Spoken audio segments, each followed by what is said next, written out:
Go ahead, Metzke. Thank you. Good morning, sir. How are you? Doing well, how are you? Fine, thanks. And tell us, please, how you're employed. Currently employed with Detroit Police Department. And how long have you been a police officer with Detroit? Close to 7.5 years. Okay. Tell us, please, what's your current assignment? Currently assigned to the Detroit Special Response Team. Tell the jury, please, what exactly is the Detroit Special Response Team? So that is the SWAT team for the Detroit Police Department. Okay. Tell us, what are some of the responsibilities associated with a team member of the Detroit Police Special Response Team? Okay, so our primary jobs are barricaded persons, hostage situations, dignitary protection, high-risk search warrant, and fugitive apprehension. Okay.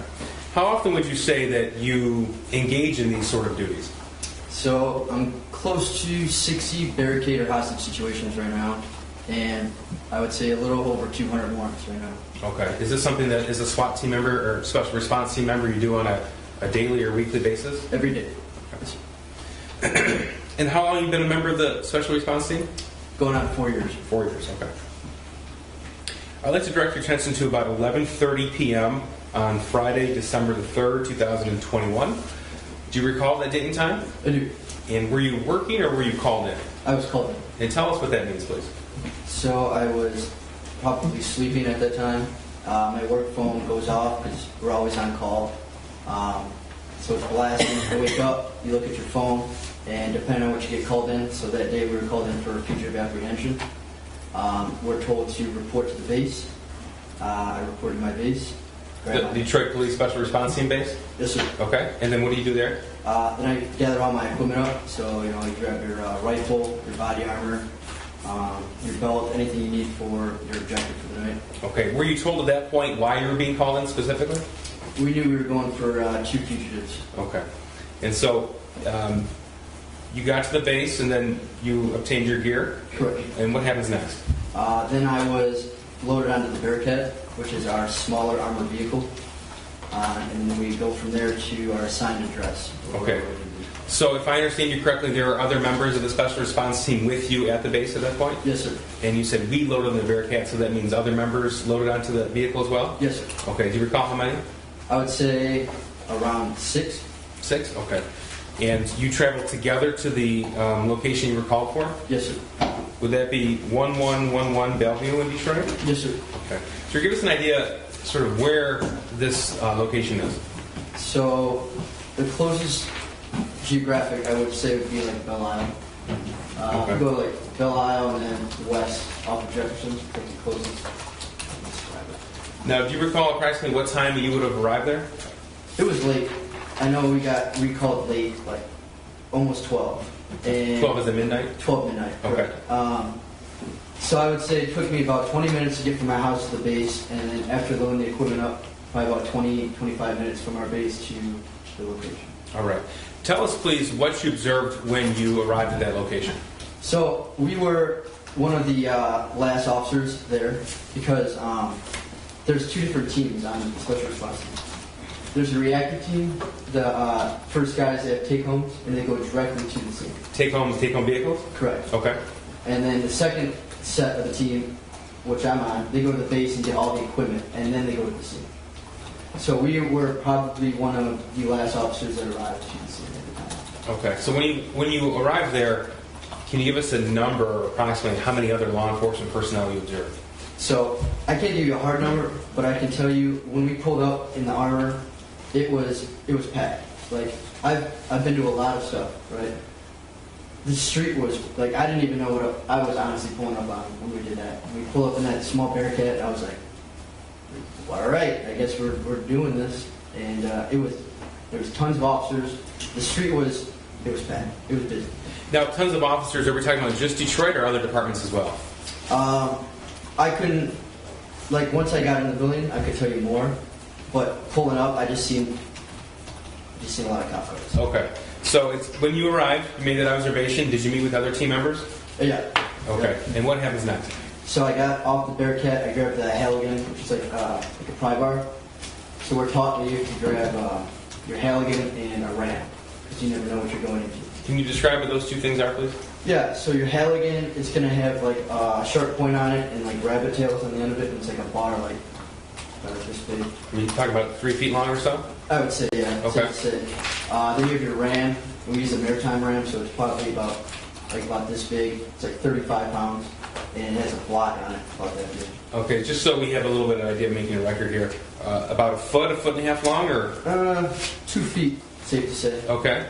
Yeah. And you said there's an end on it? A square end, yeah. A square end, and that's, what, 6 inches diameter? Yeah, I would say it's safe to say, yeah. Okay. And what is that made out of, if you know? It's enough to break the door down, so Okay. it's steel. Okay. And you said it's about 35 pounds? Yeah. All right. So you grab those 2 tools, and then what happens? I grabbed the Hallian. So The Hallian. It'd be too much to carry your rifle, all your equipment, a ram and halo. So I grabbed the Hallian. I came off the barricade, and then I made entry to the door. It was like a smaller door. I remember coming in and then going left. And when I got in, there was a lot of officers there, my team members there, guys in jeans with police vests on, a marshal. There was a lot going on when I walked in. Okay, I'm going to show you what's been admitted as People's 306. Is that photograph in front of you, sir? Yes, sir. Okay. And do you recognize what's in this photograph? Yes, sir. And tell me what this is, please. That's the scene where we responded to. Okay. And is that photograph fairly accurately depict what that building was on the evening or the night of December the 3rd, 2021? Oh, yeah. It was, to me, you got to think I'm coming in at 1 a.m., dark time. It was a warehouse. Okay. That's what I remember there. And here's 307. Is this the same building, just different view? Yeah, that looks like the door I walked in. See how it's a smaller door? To the left of the picture here? Yeah, to the left. Right there, yeah. Okay. That's where I recall walking into a door similar to that. Okay. And tell us again what you encountered when you went in that door. So I came in, and then I went left. And when I came in, I remember I had my team members here, which our team members, they're very, distinctive. We all wear black, and you have your SRT patch on, and you have your, Kevlar helmet on. We're very distinct. And then you have other officers like patrol or, unmarked officers. So I knew who I was going to rendezvous with my team. Okay, so you have one standard uniform, SRT guys. Correct. Okay, and you mentioned earlier individuals with jeans and vests that say police or... Correct. Okay, Yep. so when you walked in at that point, could you give us an idea of how many law enforcement personnel you saw? There was a lot. Okay. A lot is in more than 10? Yeah. Okay. Yes, sir. More than 20? Safe to say there was, I would say, 20, if not more. Okay. And this building here, depicted in People's Exhibit 307, there's multiple floors? Correct. Yes, sir. Okay. So, when you walked in, you mentioned you rendezvous with your team. Yes, Tell sir. us what happens next. So we moved, I met up with my sergeant, and they told us that what we're going to do, we're going to start moving through this building. We're going to be looking for these fugitives. So SRT will clear, the first level, second level, third level, and move on up. So once we got in there, I remember coming in. There was a hallway to the right, there was a hallway to the left, and then it kind of went like this, and there was 2 bathrooms on the side here. Okay. So, did Detroit police have one specific assignment then? Detroit police? The SRT? SRT, yes. Yes, at that time, correct. Okay. So tell us what happened going through this initial assignment. So we were looking for 2 fugitives. We started on the first level, and we started breaking down doors. Okay. Let me pause you right there. Breaching or breaking down doors. Tell us, please, what that entails. So you're using that RAM that I kind of explained, right? It's usually one of the bigger guys on the team. It's a specific form. It's the way you swing back, and you're using a RAM specifically to bypass the lock on a door. So you're pushing it in with the force. Okay. Did you use this tool on one door or multiple doors on the first floor?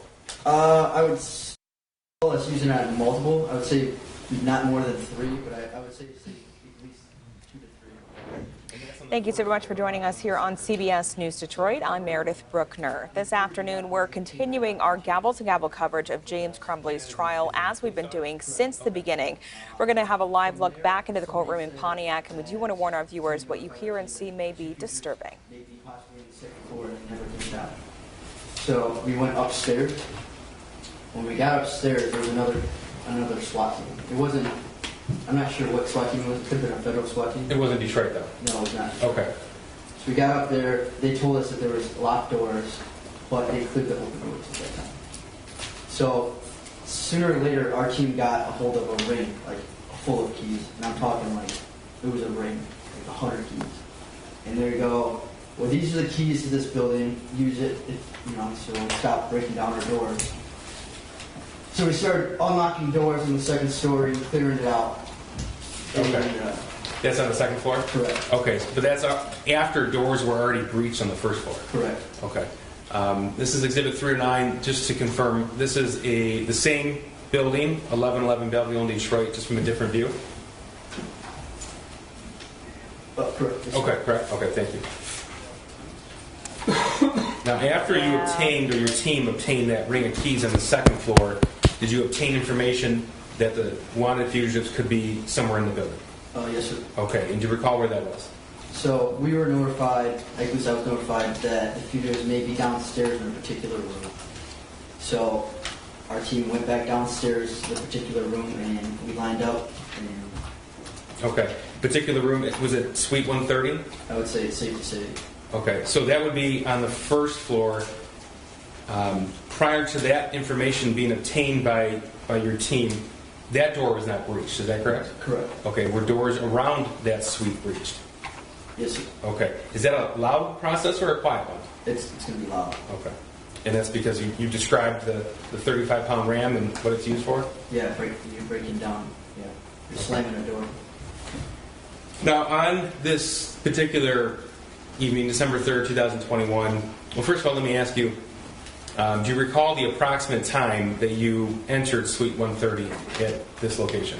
I don't know the exact. It was late. I know it was late. I know we were clearing probably for at least 40 minutes before we got there.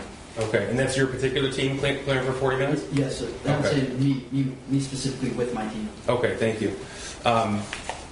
Were you equipped with body-worn camera? Yes, sir. Innocent? Okay.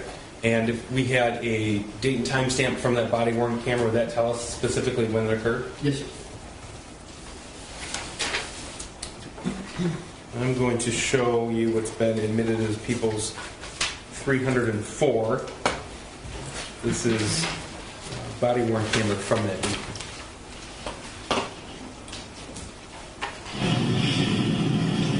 Just to confirm here, we have a date of December 4th, 2021, 1:34 a.m.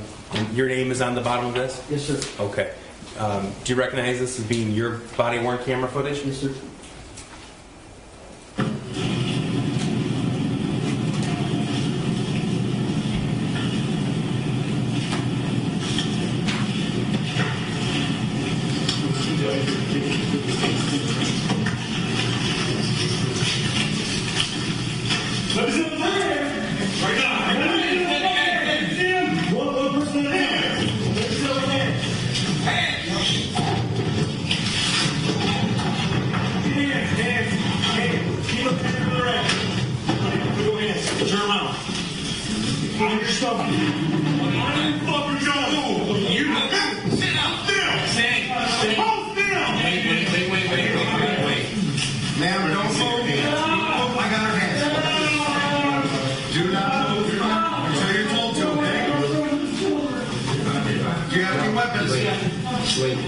Is she cuffed over there? Good. All right. Just go ahead. On the bed and hook her.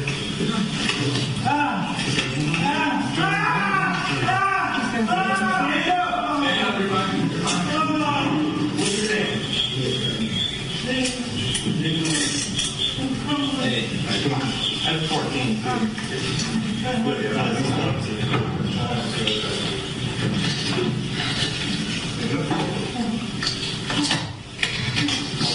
Secondary. Secondary. Keep up on the glasses.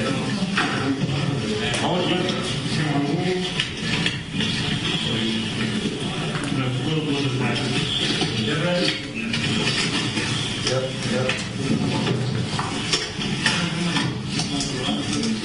Okay, glasses? Yeah.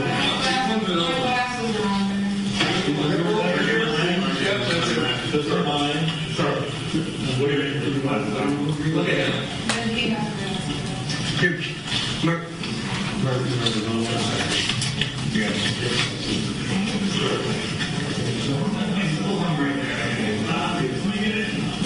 Hold on.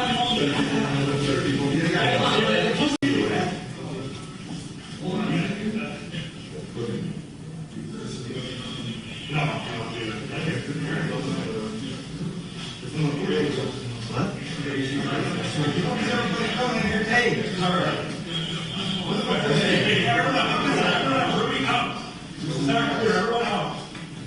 is still an arrest. Out.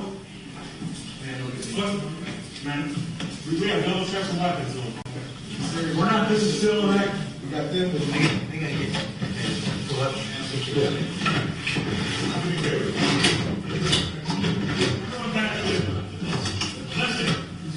Everybody do me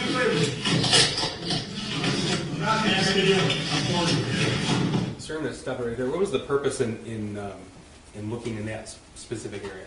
So SRT will clear out, make sure there's no weapons, or if there is weapons, we'd like it to be known before like detectives or patrol would come in. So SRT's responsibility would be, in this situation, would be to find and make secure the fugitives, but not to search the location? Correct. Okay.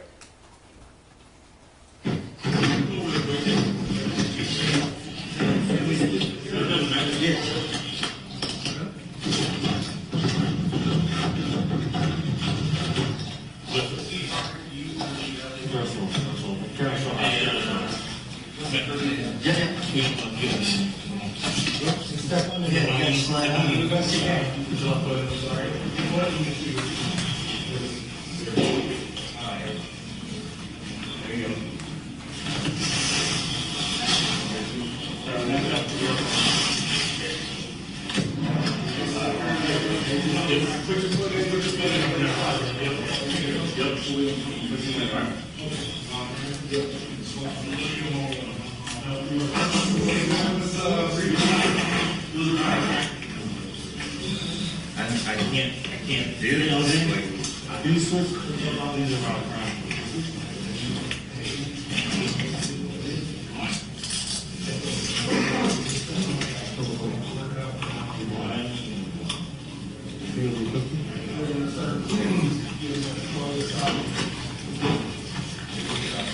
Here, bro. No, never mind. Hey, Woody. Yeah. Here you go. Yeah, so put it on. Just go on back, push it down. Put your hands together like you're praying.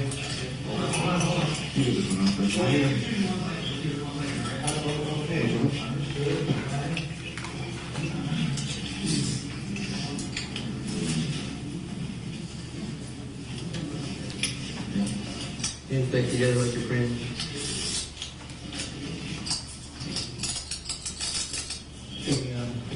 Double lock those.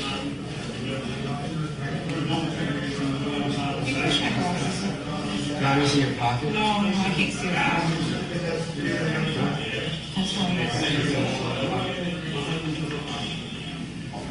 That's right. You sure, sure?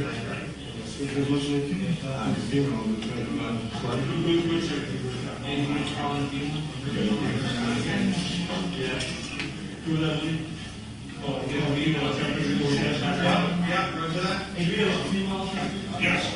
Now, here.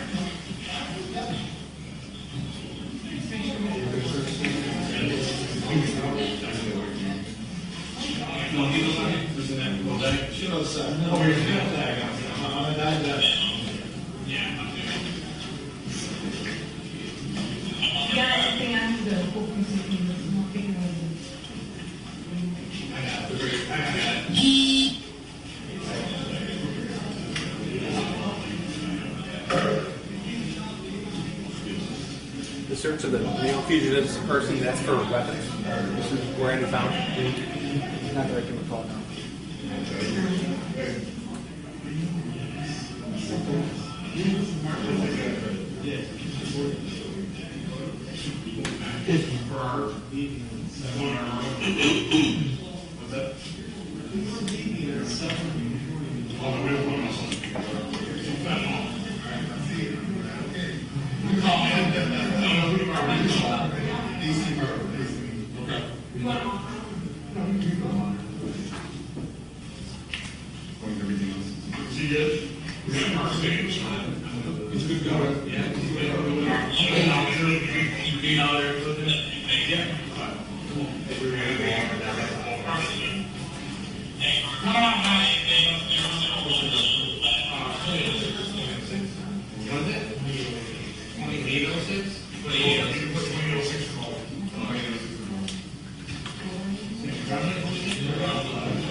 No, something will come out.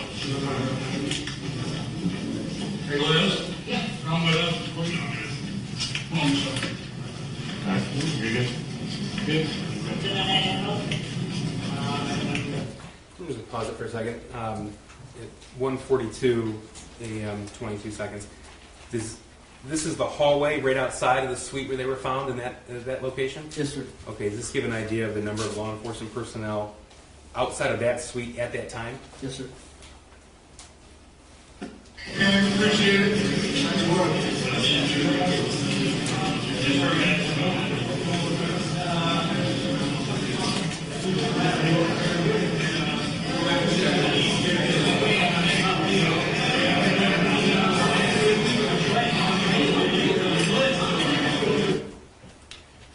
Thank you. I have nothing further, Judge. Cross. Yes, Your Honor.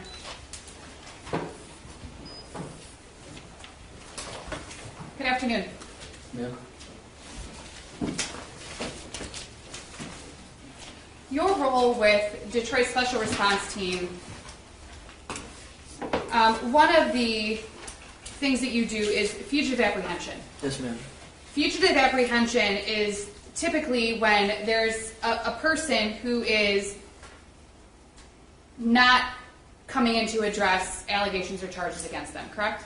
I would say that's Okay. correct. Usually, fugitive apprehension is involved when it, and correct me if I'm wrong, Okay. if it becomes clear that that person is not going to come in on their own. I'm just going to object to the form of the question, Judge. He's testified that he gets notified of when to report to base. He's given an assignment, and he does the assignment.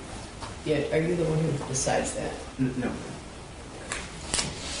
In fact, you receive information from your supervisors, Yes, ma'am. and you have no knowledge of the truth to the information that you receive. Truth or inaccuracy, either way. And I believe my supervisor's not to lie to me, so listen to the order. So you get a phone call, and you go to the station. Yes, ma'am. You testified that there were, I think you said, tons of officers at 1111 Bellevue on December, well, it would have been December 4th of 2021. Yes, sir. Yep. December 4th. Yes, sir. You knew that there was a shooting at Oxford High School on November 30th of 2021. Yes, ma'am. You had seen media coverage about it. Yes, ma'am. You were aware of it. I believe so, yes. Were you also aware that James and Jennifer Crumbley had been charged in connection with the shooting on November 30th? I can't say I remember or not. Okay. You don't specifically recall seeing that they were charged? Is that a no? No. Thank you, Your Honor. Exhibit 306 was a photo of the exterior of 1111 Bellevue. Your testimony was that you remembered it as a warehouse. Yes, ma'am. You learned that it was actually a building that had multiple businesses in it, correct? Yes, ma'am. You knew who you were looking for in 1111 Bellevue that night? Yes, ma'am. You had been given photographs, I believe so. descriptions. I believe so. You knew that they were the parents of the Oxford High School shooter? Yes, ma'am. And you received that information from your supervisors or from the other officers when you arrived on scene? Yeah, I would say it's safe to say our supervisors. Okay. Because the reason I asked that is because you testified that when you pulled up onto Bellevue, you didn't know what you were there for. So I wanted to clarify that before you entered 1111 Bellevue, you were given information about why you were entering. I knew I was going for fugitive apprehension. And who it was. No, at the time I made entry, we found out pretty much who it was, I would say. Okay. Entry into the building? Yes, ma'am. Okay. You testified that you received information while you were inside of Bellevue that the individuals may be on the second floor and may not have come down. Do you remember that testimony? Yes, ma'am. That was not true, correct? Yes. Yes. You learned that that was not true. Yes. The video from your body-worn camera, which starts at 1:34 a.m. and 20 seconds on the timestamp, or it looks like 18 seconds on the timestamp, it's quiet when your video starts, correct?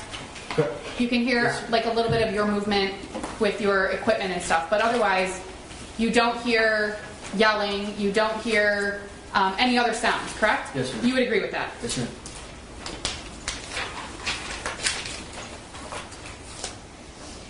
You recall when you entered the unit, obviously it was dark.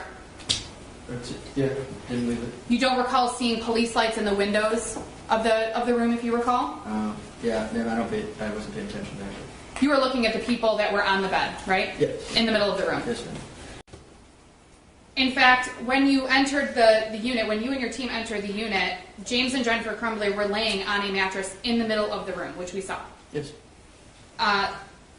James was laying on his side, if you recall? If you recall. I mean, it appears to be in the video. They weren't covered with boxes or anything like that, correct?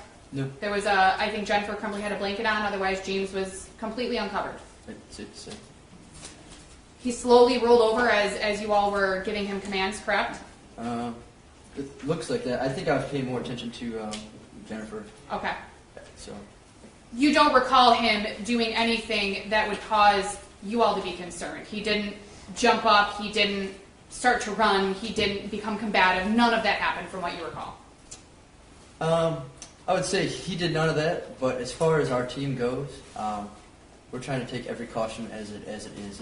You know, we treat every person the same. We come up high, and then their reaction is how we go from. And safe to say, when SRT gets involved, it's typically, and you talked about high risk, dangerous, so you're going into these scenarios already at a heightened level of concern or security or awareness. Is that fair? Yes, sir. You don't walk into the situation without all of your uniform on and your equipment and everything else thinking, oh, this is no big deal. No, we don't do that. Because when your unit gets involved, typically it gets involved in situations that are serious. Correct. And you guys are given information about situations that are serious. Correct. You guys meaning your unit. Yes, ma'am. You can hear yelling, if you recall. You hear yelling on the video, and if you know, you later learn that that was James Crumbley.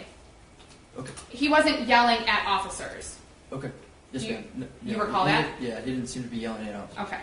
He was just making sounds. It sounded almost, and if you know, if you agree, it sounded almost that he was in pain. Safe to say. And again, the mattress was in the middle of the room. James and Jennifer Crumbley were on it. Yes, ma'am. They weren't hiding in a corner. No, ma'am. They weren't hiding behind any of the raised countertops that were in there. Nope. They weren't hiding behind any of the paintings that were in there. They weren't covering themselves with blankets. No, ma'am. If you recall, your unit received information that James and Jennifer Crumbley may have a weapon with them. Yeah, so, ma'am, I can't. I don't recall. We just treat every person that we're going after as if there possibly is a weapon. Now, you all searched that unit and you did not find any weapons. No, ma'am. And you searched both James and Jennifer Crumbley and there was nothing found on them either. Somebody did. I didn't. But somebody did. Somebody searched them. Correct. Okay. And we talked about this a little bit at the beginning. It's not your job to verify whether or not the information that you receive is accurate, correct? Correct. Your job is to get the call, right? Yes, ma'am. You go to the base, Correct. you get your equipment on, you load into whatever vehicle you're taking, and you go to the scene that you've been called to. Yes, ma'am. Now, when the investigations are being done by your own department, you tend to have a little more information at the beginning. Is that fair? Me, myself. Your unit. So, yes, ma'am. I would say normally during times that we get called out, it starts high and then it comes to us. If that makes sense. High in the rankings. Yes, ma'am. So it would go to your supervisor or their supervisor and it gets filtered down to you. Yes, ma'am. And if you recall, at around 6 minutes and 40 seconds on the video, I don't remember what the timestamp was, you can hear James Crumbley say we were leaving at 7 in the morning. Do you remember hearing that in the video? I'm going to check to that, Judge. There's been any testimony of that, nor has there been any indication that that happened. It's on the video, Your Honor. Well, then I think the video should speak for itself for the jury to make that Yeah, determination. ladies and gentlemen, you can rely on what you see in the evidence and on the video. All right? Do you recall hearing that on the video? Oh man, we can run it back. Okay. No. I can put it there.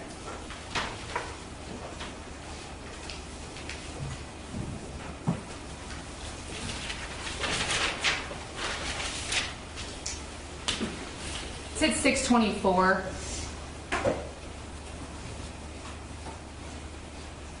This is 3 or 5, correct? Yes, Your Honor. I don't know if that audio is working.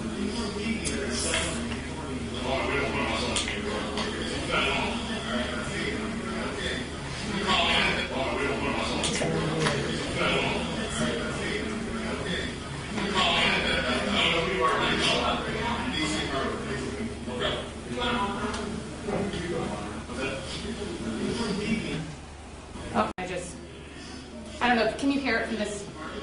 Yeah. So this is the second time I've been watching the video. So yeah, I can.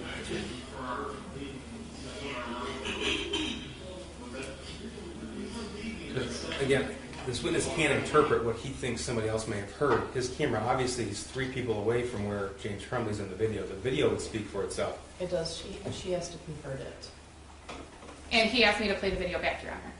He said, if you want to play it back, go ahead. I mean, Well, she did. in response to a question of, did you hear that?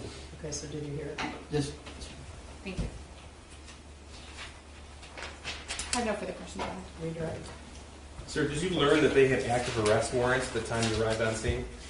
I don't recall. I In would order say- for a fugitive arrest to occur, you need active arrest warrants. Yes, sir. Okay. And why would you be quiet right before you entered suite 130? So that's a form of a tactic. So we're trying to do. If you can see, we use keys, correct? Yes. You can have 2 options. We could ram the door, we could throw a flashbang in and cause diversionary, or you can come in and be quiet. It would be a shock effect that way.